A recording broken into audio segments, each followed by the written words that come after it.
On est en exploitation bovin-lait, donc 4 associés plus un salarié. On a 800 000 litres de lait. On est en fait en système très herbagé puisqu'on a 160 hectares d'herbe.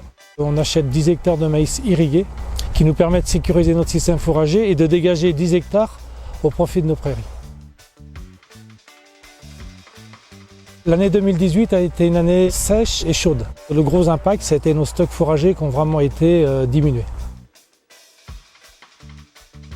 On s'est rendu compte qu'on avait des animaux moins productifs, c'est-à-dire on avait un pourcentage de renouvellement du troupeau laitier qui était à 32%. Donc ce qu'on a mis en place sur l'exploitation, c'était la diminution du renouvellement à 20-25%. On a aussi gagné par rapport au vélage, puisqu'avant on faisait véler à 3 ans. On est passé à 2 ans et demi, puis à 2 ans en l'espace de 2 ans. Aujourd'hui, on a moins d'animaux à nourrir sur la même surface, donc déjà on a moins besoin de fourrage.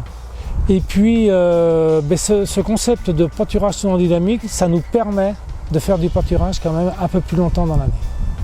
Et puis on a aussi renouvelé des prairies qui étaient plutôt à base de fétuque un peu vieillissantes, pas suffisamment résistantes aux coups de chauffe. On les a renouvelées pour apporter un petit peu plus de peps, quoi. Et donc on a mis en place notamment du trèfle violet. Et on a aussi fait un décalage d'1 mois de nos prairies qu'on sème à l'automne. Habituellement, c'était plutôt vers le 15-20 septembre, mais on avait beaucoup de déboires parce qu'en fait, c'est des périodes plutôt sèches et chaudes. Donc on les a décalées d'1 mois, vers le 20 octobre à peu près, et semis sous couvert de céréales.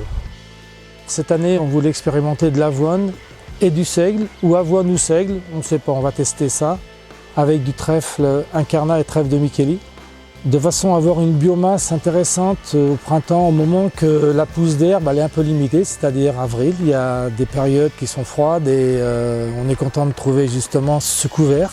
Et puis surtout, on réussit beaucoup mieux nos prairies parce qu'elles sont justement en protection de la culture qui est mise en place. Donc ça nous a apporté un plus en rendement et puis ça nous a permis de sécuriser notre système fourrager. Nos vaches changent de parcelle 2 fois par 24 heures. Et là, ça nous a apporté un plus en termes de diversité dans la parcelle. On avait des parcelles qui sont mieux réparties en termes de légumineuses et graminées.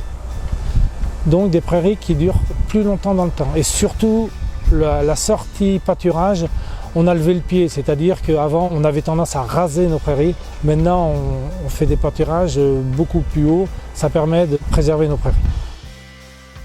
Par rapport à nos stocks, on table sur de l'ensilage à l'automne.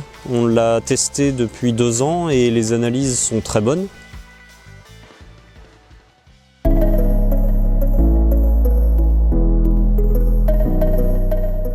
Le pâturage il est arrêté au mois de juin dans beaucoup de parcelles afin de préserver une certaine biomasse pour justement préserver la prairie et les bactéries du sol. Et les prairies de fauche, en général, elles sont restées non fauchées juillet-août. On les coupe en septembre. Alors une fauche assez haute, de façon à ramasser une matière qui a subi tout l'été, qui est rendue à maturité. En général, c'est plutôt de la graminée, du trèfle violet monté, qui est très dur, qu'on fauche. Donc 2 avantages à ça. D'un premier temps, on ramasse un produit qui va nous servir de litière. N'étant pas producteur de blé, donc ça nous permet de valoriser un sous-produit de la prairie. La deuxième particularité, c'est qu'on va récolter, comme on fait régulièrement, des stocks d'automne. Donc la fauche d'automne sera de meilleure qualité, puisque la partie qui a passé l'été, qui est rendue à maturité, eh bien, elle ne sera plus présente sur le sol.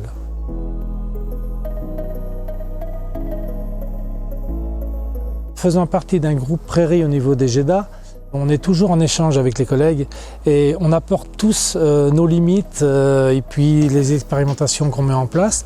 Là, l'histoire de la litière, pour nous, c'était une expérimentation qu'on pense intéressante, qu'on va renouveler. On veut avancer, quoi. C'est pas figé. En tous les cas, on est toujours à la recherche du mieux, quoi.